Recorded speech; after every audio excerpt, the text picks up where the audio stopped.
안녕하십니까. 몽골 선교사 박경숙 목사입니다. 40여 명의 대가족과 겨울을 나다 2007년 10월 20일 어치루를 데리고 제3교회에 갔다. 성경 공부를 하는데 1시간 반을 걸어서 오시는 할아버지와 어린아이들이 있었다. 영하 40도를 오르내리는 추운 겨울에는 어떻게 올 수 있겠냐고 물었더니 그래도 온다고 하신다. 나는 감격했다. 그래서 모두 그 지역에는 몇 가구 정도가 사느냐고 물었더니 띄엄띄엄 가구들이 있는데 한 30여 명이 살고 있다고 했다. 그런데 그중 몇 명은 교회를 오고 싶어도 너무 멀고 추워서 못 온다고 한다. 그래서 나는 그 할아버지와 의논한 끝에 할아버지 집에서 우선 가정교회를 개척해서 2주 후부터 예배를 드리기로 했다. 할아버지가 얼마나 좋아하시는지 내 마음에까지 그 기쁨이 전달되어 온다. 그리고 학교가 너무 멀어서 못 다니고 있는 할아버지와 함께 오고 있는 18살의 예쁘게 생긴 동구르마와 두 동생들을 바롱살라로 데리고 오기로 했다. 이곳에서 학교도 보내주면서 말씀으로 잘 양육하면 훌륭한 예수님의 제자가 될 것이기 때문이다. 그리고 추운 겨울을 나기 힘든 두 가족을 역시 교회에서 데리고 살기로 했다. 아마도 올 겨울에는 40여 명의 대식구가 교회에서 함께 살게 될 것 같다.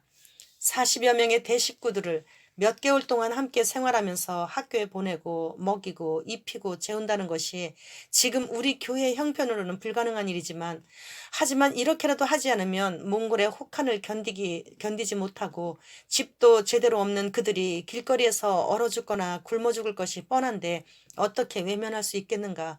나는 하나님께서 모든 것을 예비하고 계심을 믿기에 그렇게 결단을 내렸다. 사람들은 이런 나를 보고 즉흥적인 사람이라고 비난하기도 하겠지만 전쟁터에서 때로는 본부의 지시 없이도 적이 나타나면 바로 사살을 해야 하는 경우가 있는 것처럼 마귀와 전쟁을 하고 있는 최적진 선교 전쟁터에선 가끔 이런 결단이 필요할 때가 있다고 생각한다. 신학교에서 배운 이론과 실제 선교지에서 일어나는 상황이 다른 경우들이 얼마나 많이 있는지 체험해보지 않은 사람들은 이런 일을 이해하지 못할 수도 있기에 그런 비난을 하는 사람들을 보면 때로는 섭섭하기도 하지만 이해하려고 노력한다. 모두 주님께서 공급해 주실 것을 나는 확실히 믿기에 걱정하지는 않는다.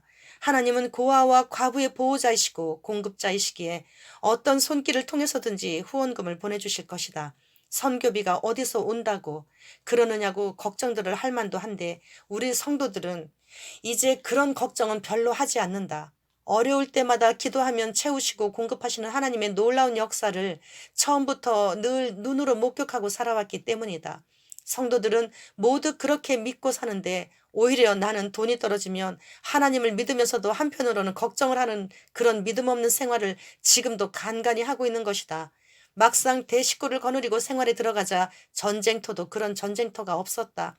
새벽기도 끝나자마자 학교로 직장으로 가는 성도들을 차로 태워가야 하는데 12인승에 28명까지 태워가지고 간다. 그런 와중에 한 아이가 오늘 운동화를 꼭 사야 한다고 말하면 옆에서 다른 아이가 오늘까지 교복을 꼭 사서 입고 오랬다고 말한다.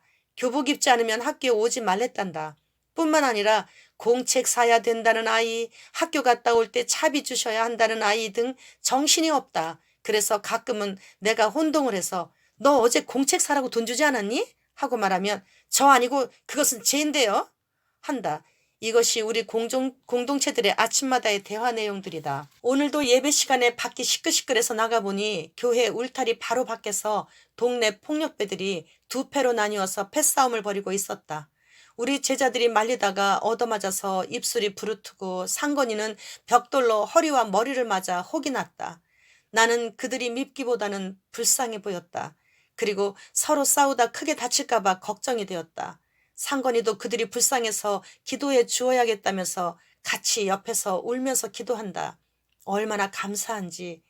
나중에 너를 그렇게 때렸는데도 밉지 않아? 하고 물었더니 그래도 그들을 사랑한다고 하면서 자기가 맞으면서 엄마의 사역을 도우니까 꼭 사도 바울이 된 것 같은 느낌이 들었다며 엄마는 성도들이 잘못할 때 화를 내지만 나는 엄마처럼 사역하지 않고 그들을 생각하며 울면서 기도해서 고칠 거야.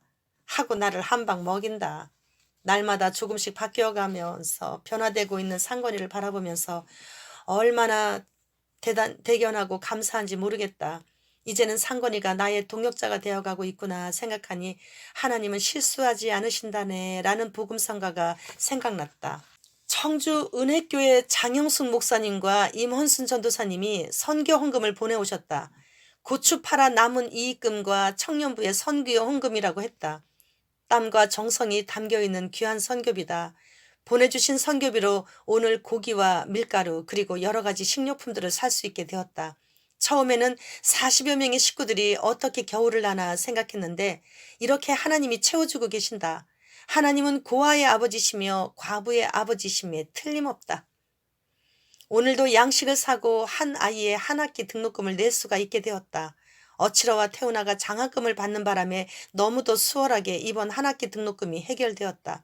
오후에는 청주 흰돌교회 오형임 권사님이 갑자기 100만 원을 보내주셔서 나머지 우리 애들 한 학기 등록금을 낼 수 있게 해주셨다. 너무 감사하다. 어치러는 간바트와 부후를 믿음으로 세우기 위해 함께 생활하고 있다고 한다. 그런 어치러의 모습을 보니 나의 든든한 동역자가 또 한 명 늘어가고 있다는 생각이 들었다. 하나님께 너무 감사하다. 간바트와 부후가 숨겨놓은 술병을 어치러가 찾아내자 곧 그 술을 버리라고 했단다. 그리고 둘이 다툼이 있었다고 한다. 어치러가 좀 많이 맞았다고 한다.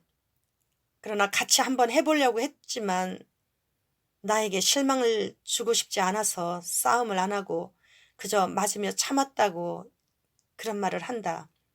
내가 코끝이 찡해진다. 더 사랑하리라 이들을. 내 목숨 바쳐 이들을 사랑하리라. 다시 한번 다짐해본다. 이달에도 양 4마리와 소 2마리, 말 1마리를 사서 우리의 양식으로 사용했다. 가끔 가슴을 졸일 때도 있었지만 그래도 양식이 떨어져 굶겨본 적이 별로 없고 의복이 헤어져서 추위에 떨게 한 적이 별로 없고 학비 못 내서 쫓겨난 적이 별로 없게 해주셨다. 그리고 석탄과 나무 등 모든 것을 남지도 부족하지도 않게 채워주시고 계신다. 정말 성경책에서만 읽고 들었던 고아의 아버지, 과부의 보호자, 외로운 이들의 친구이신 그분을 매 순간 만나고 보고 느끼고 만지며 살게 하심을 진심으로 감사드린다. 감사합니다. 또 영상 올리겠습니다. 구독과 좋아요.